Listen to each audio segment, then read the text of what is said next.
आपल्या हक्कासाठी धडपडणाऱ्या नागरिकाच्या न्यायप्राप्तीसाठी अनेकदा सत्ताधाऱ्यांचे दरवाजे झिजवावे लागतात।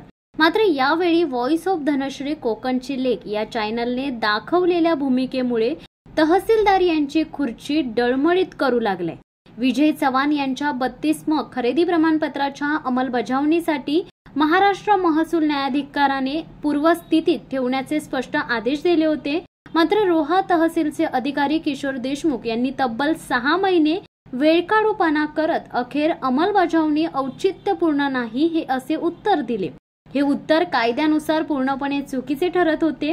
या अन्यायाविरुद्ध आवाज उठवत कोकणच्या लेकीने म्हणजेच व्हॉइस ऑफ धनश्री या यूट्यूब चॅनलवरून सत्य परिस्थिती समाजासमोर मांडली।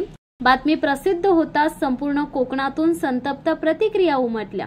लोकांनी प्रशासनावर प्रश्नचिन्ह उपस्थित करत या प्रकरणाचा पाठपुरावा सुरू केला आणि याच आवाजामुळे तहसीलदारांना जाग आली। किशोर देशमुख यांना अखेर आदेश पाळावे लागले आणि विजय चव्हाण यांचे 32 प्रमाणपत्र पूर्वस्थितीत ठेवण्याचा निर्णय घेतला। हा केवळ एका व्यक्तीचा विजय नसून कोकणच्या लोकशाहीचा विजय आहे हे निश्चितच। मात्र आता यावरून किशोर देशमुख यांचे निलंबन करा अशी मागणी जनतेतून जोर धरू लागली। संबंधित तहसीलदारांवर कारवाई व्हावी म्हणून लवकरच महसूल आयुक्त पुणे व जिल्हाधिकारी रायगड यांना निवेदन देण्यात येणार आहे। तसेच सोशल मीडियाच्या माध्यमातून निलंबनाची चळवळ राबवली जाणार आहे। हे केवळ सुरुवात आहे।